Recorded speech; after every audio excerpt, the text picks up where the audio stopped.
Pilipinas, perlas ng silangan ang tawag sa ating bansa. Mayaman ito sa mga likas na yaman. Mayaman rin kaya ito sa mga taong magpapaunlad pa rito. Sa paglipas ng panahon, unti-unting nawawala ang mga likas nitong yaman, kasabay ng paglaki ng porsyento ng kahirapan.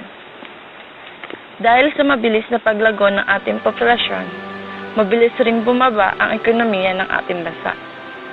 Ngunit, nang mahalal si Pangulong Marcos noong 1965, nakapagpatayo tayo ng iba't ibang establishmento at infrastruktura.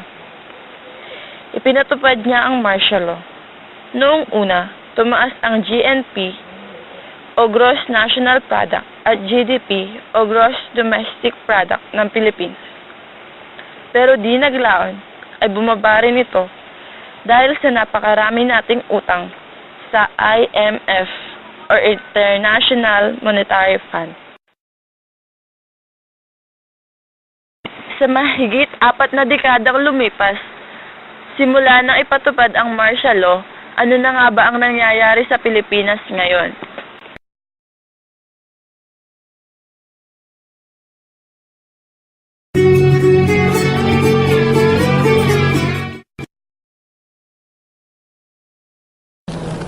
Bukod dito, nagtaas din daw ang presyo ng prutas, bigas, karne at asukal, pati na rin ang mga produktong petrolyo.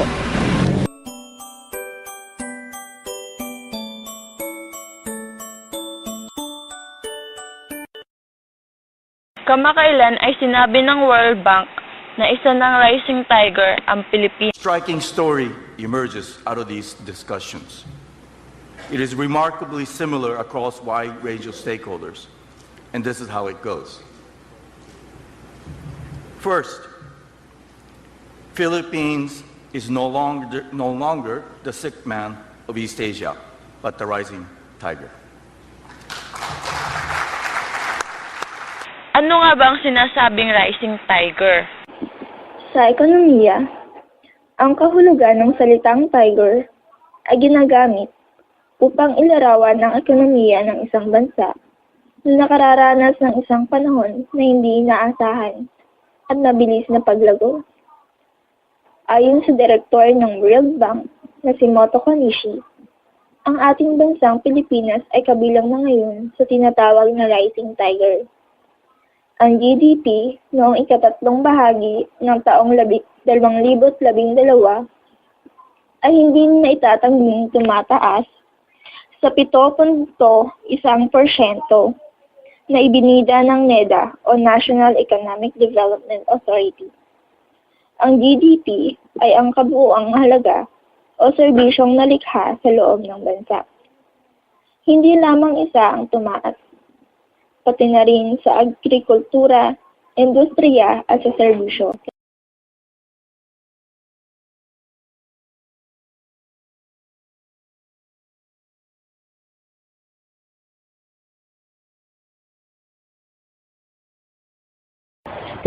Sa pag-iikot at pagtatanong ng aming grupo, nalaman namin ang ilang kasagutan ni Juan o ng mga Pilipino kung ramdam nga ba nila ang tinatawag na rising tiger o pag-unlad ng bansang Pilipinas. Si Mary Grace de Masaca, 19 na taong gulang, mag-aaral ng Universidad ng Rizal Technological. Kasabay nito, siya isang service crew ng isang fast food chain. Ginagawa niya ang pagiging working student upang matustusan at masuportahan ang kanyang sariling pag-aaral.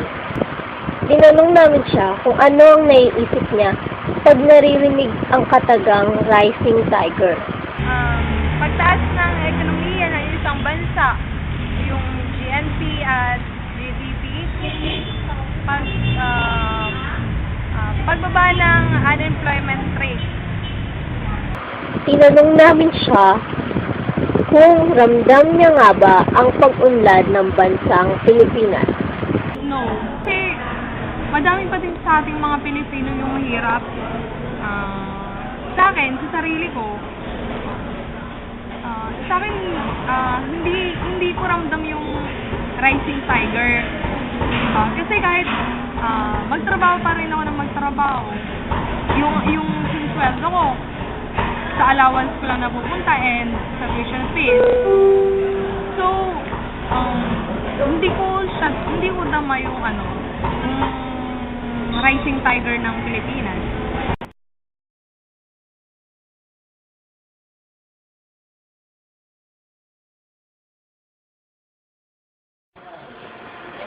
Ngayon, ating tunghayan ang pamumuhay ng isang Juan. Si Luisa de Guzman, halos isang taon nang nagtitinda sa lungsod ng Quezon. Ngunit walang ibang matuluyan kundi ang kanilang munting tindahan. Hiwalay sa asawa si Nanay Luisa. Kahit pagod sa pagtitinda, kailangan niyang kumayod para mabuhay. 3 anak ni Nanay, ngunit isa lamang ang kanyang kasama dahil sa kalagayan niya. Noong una, halos umaasa lamang siya sa swerte sa mga TV shows. Ngunit, di naglaon, nagkaroon siya ng puhunan na halos 700 piso para makapagpaumpisa ng negosyo. Ngunit, kung siya ang tatanungin, hindi niya naramdam ang sinasabing economic growth dahil magpasa hanggang ngayon, sadlak pa rin siya sa kahirapan. Ramdam kaya niya ang pag-unlad ng ating bansa?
Base sa kanyang mga naisalaysay na kwento patungkol sa kanyang mga karanasan bago makarating sa pagiging tindera, nalaman natin kung gaano kahirap ang pamumuhay ni Juan.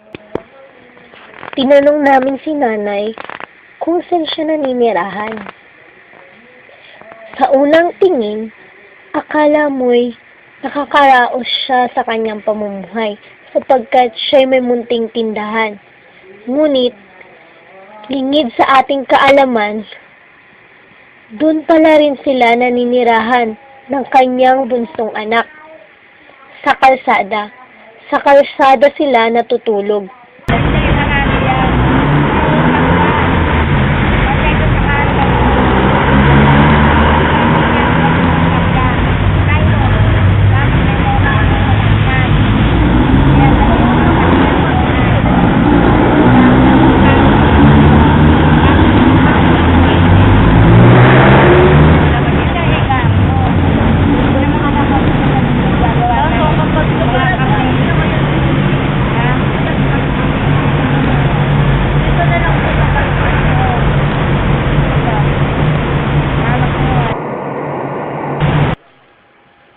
Naisalaysay din ni Nanay na isang beses na nakawan pa siya ng mga kawatan. Sadyang ganyan ang buhay ni Juan. sadyang kay hirap. Ang hirap magtrabaho, pero anong nangyayari? Ikaw lang ay nananakawan.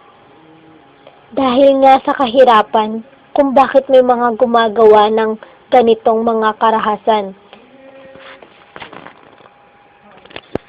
Ngunit, kahit may mga ganong pagkakataon, hindi pa rin nagpatalo si nanay at patuloy na nabuhay ng matiwasay.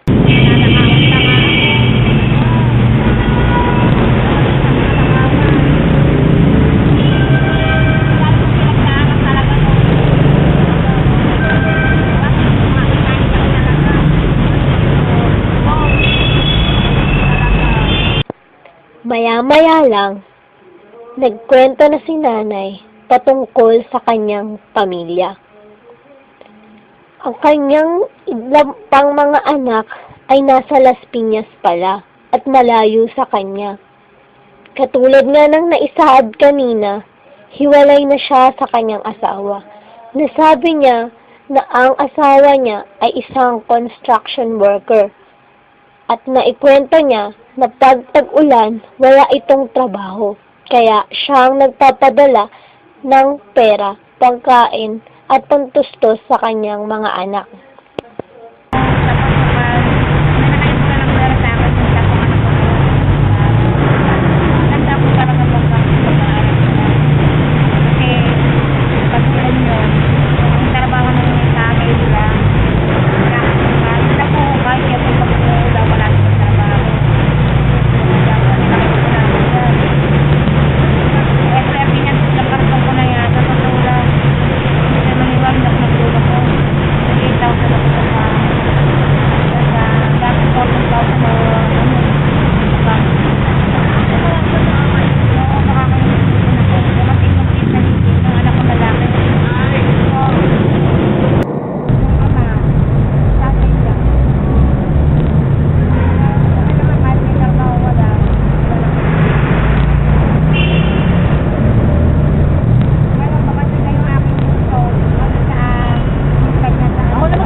Pagiging ina ay walang kapantay. Alam natin na kahit gaano pa man tayong kakulit o kahit gaano man tayong pasaway, hindi pa rin tayo matitiis ng ating mga magulang. At ito, si nanay, ang isang patunay. Mga ilang minuto lang ang lumipas, nagsimula nang maging emosyonal si nanay. Siguro, katulad ng iba sa atin, kanyang namimiss na ang kanyang mga kamag-anak na nalayo sa piling niya. Yung puso ko, tumawag nisang gabi. Nanay, tara mo ko pera, pag-uwi sa kasyo. Nag-exist ako, nandun ko pinadala. Nasaan po siya? Sa Las Piñas. Pero pinadala ko yung kagayat ko na kung iba na balik na sa bahala na kayo. Pero minutes ko mga anak ko ba? Huwag na yung anak. Kasi sa bagay, ayan dito, alam naman ito. Para kaya kami pinag-log ng ganda para tulungan ko rin yung mga anak ko na support na ng konti. Ay, emotional na sila.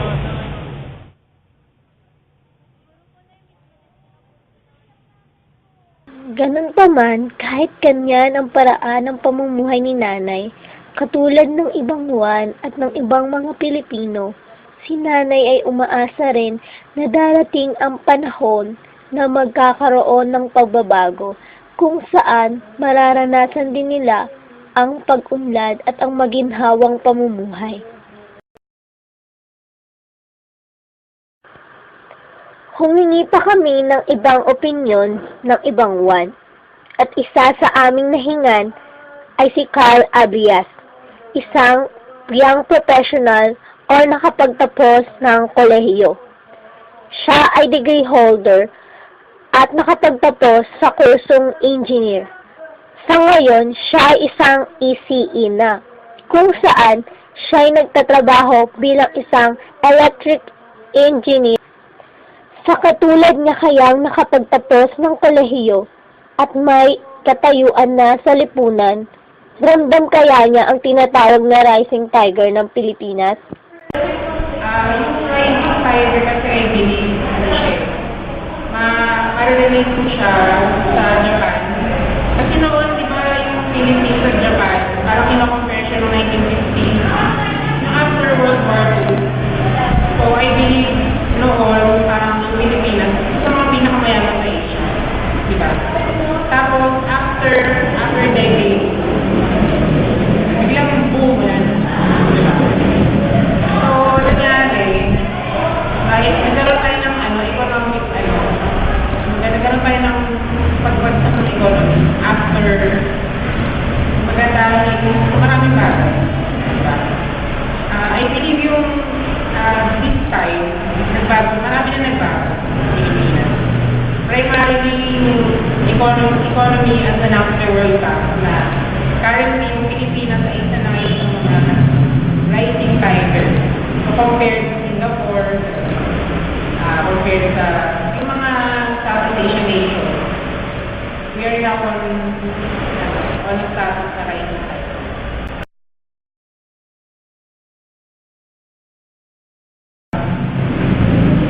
Bilang isang electronic engineer, kasi I'm gonna share, sarili ko lang, natapos ko ay Bachelor of Science in Electronics Engineering way back 2010. Tapos, I took my postgraduate studies in Papua Institute of Technology way back 2011. I just recently graduated last year. And the company who sponsored my scholarship absorbed me, so which is Emerson Network Power. So Emerson Network Power is one of the biggest companies in the Philippines.